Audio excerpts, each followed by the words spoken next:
I think the best way to get superior returns, 100x type returns, if you're an individual, would be you adopt, you keep your day job, and so you maximize the cash flow you generate via whatever your profession is.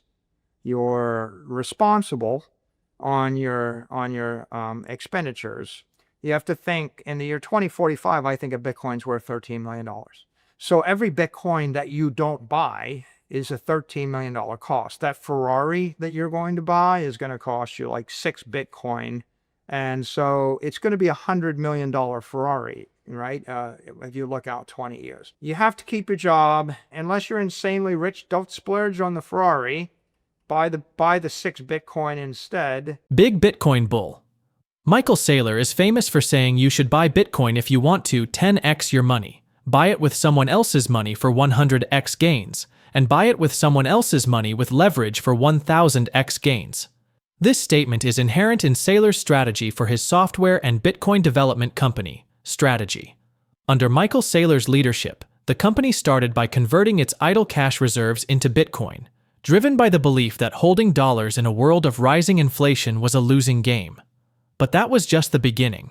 Once the initial purchase proved successful, Saylor escalated the strategy, turning MicroStrategy from a business software firm into a Bitcoin holding company.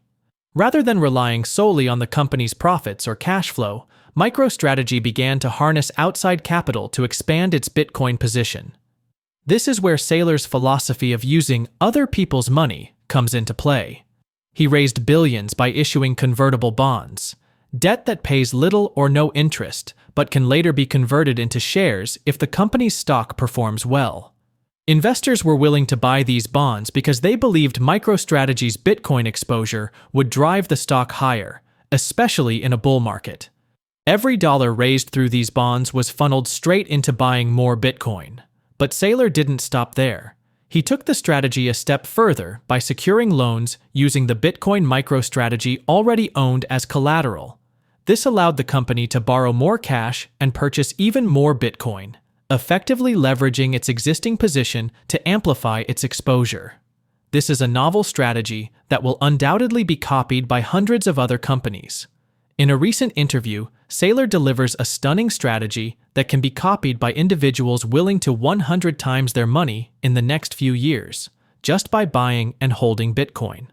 As we bring you clips from Saylor's recent discussion with Natalie Brunell, please take a little time to like this video, subscribe to the channel, and turn on post notifications for more videos like this. Thanks, and enjoy the video. Well, we've got haves and have-nots. CNBC talks about 100 tickers a day, but there's 100 stock tickers total, and they make up 80% of the trading volume. There's 12,000 public companies in the US. There's 4,000 or 5,000 on NASDAQ and New York Stock Exchange. Most of them, the market has lost interest in, and they're competing against a Google or against Amazon or against a Microsoft or against an Apple. So if you're one of those mid-sized small companies and you're staring at these trillion-dollar, digital giants, and no one cares about you, then at some point after struggling like that for month after month, year after year, you start thinking it's kind of hopeless. And so the explosion in interest in Bitcoin Treasury strategies, I think, comes because companies are realizing that there's hope for them. There's an opportunity. And it is by plugging into the next great digital transformation, right? The way that you actually get back on top, the way you start re-energizing a company and growing it, is by digitally transforming your balance sheet. And the companies that have done it earliest are having extraordinary success. Companies like Strategy, companies like MetaPlanet. And so as more and more companies embrace the Bitcoin standard, and as their stocks start to perform and as their investors start to see success, the idea is spreading because, no one takes a company public wanting to be an also-ran or be roadkill for Amazon. Why do so many companies resort to things like stock buybacks or acquiring other companies when they're deploying capital? Why not buy Bitcoin? The conventional corporate finance playbook is cash is trash and cash underperforms the S&P index.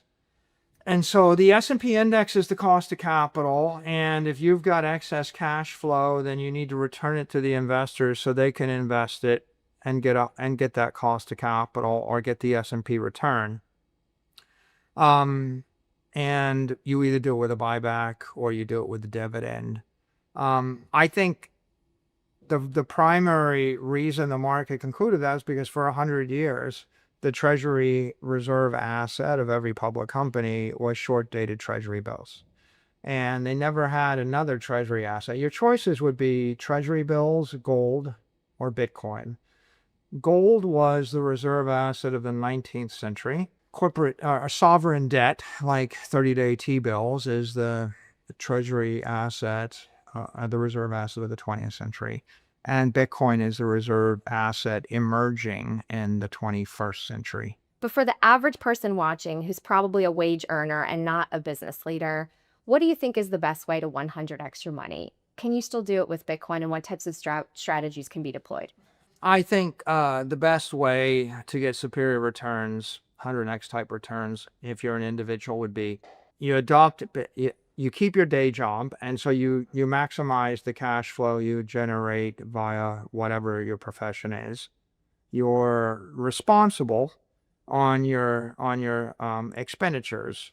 You have to think in the year 2045, I think a Bitcoin's worth $13 million.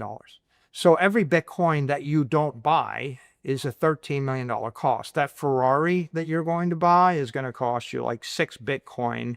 And so it's going to be $100 million Ferrari, right?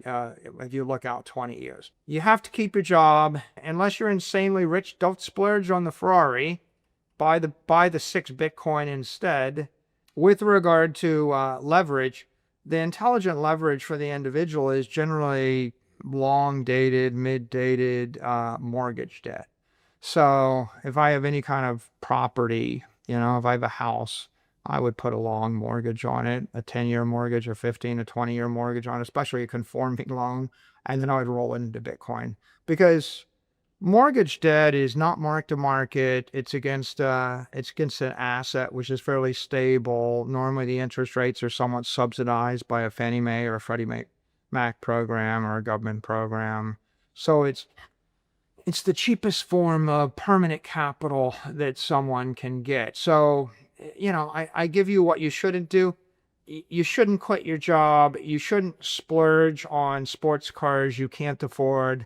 Don't buy a yacht because it's obscenely expensive, and don't pay off your mortgages. Don't get debt free. Any capital you have that's not marked to market capital would be better invested in an asset that's going up 30% a year for the next 20 years. Saylor's strategy for individuals comes down to 3 key principles. First, maintain a stable income by keeping your job and maximizing cash flow. Second, minimize discretionary spending and prioritize accumulating Bitcoin instead of depreciating assets. And third, use long-term, fixed-rate debt, like a mortgage, as a form of low-cost leverage to increase your Bitcoin position. Unlike margin trading, this type of debt isn't marked to market and carries lower risk. In essence, Saylor is advocating for disciplined saving, strategic debt use, and a long-term horizon, viewing Bitcoin not as a trade, but as a 20-year investment that can multiply wealth over time. What sets this approach apart is its focus on sustainability and risk management. Rather than quitting your job or chasing speculative trades, the strategy builds on reliable cash flow and conservative leverage. Saylor emphasizes that assets like real estate, backed by government-supported lending programs, can provide the cheapest form of capital that can then be redirected into Bitcoin, which he believes will outperform traditional assets over the next 2 decades. By avoiding lifestyle inflation and focusing on accumulating an appreciating asset, individuals can position themselves for exponential gains.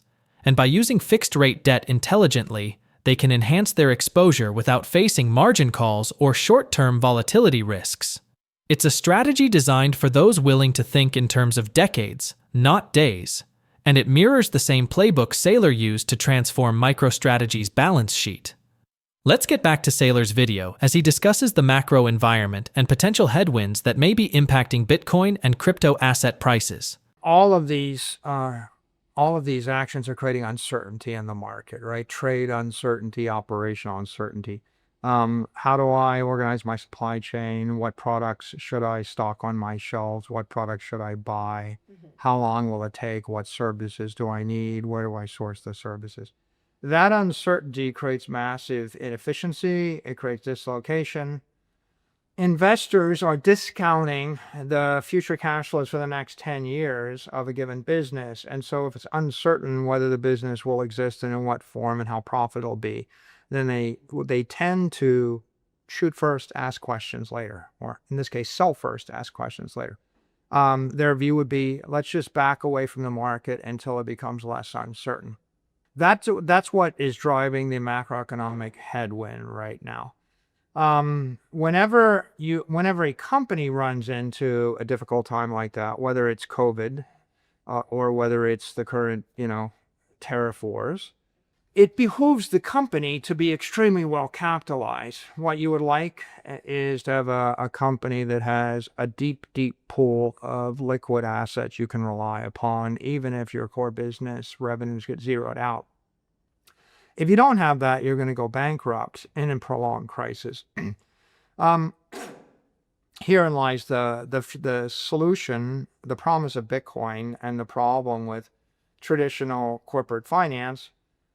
Traditional corporate finance teaches these companies to decapitalize. So they've all been decapitalizing. They've been surrendering their capital via buybacks and dividends. So when they're not well capitalized, and they run into economic uncertainty in their operating business, that creates extreme anxiety for the employees, the executives, the customers, and the investors. The promise of Bitcoin and the Bitcoin standard is that every company can be well capitalized.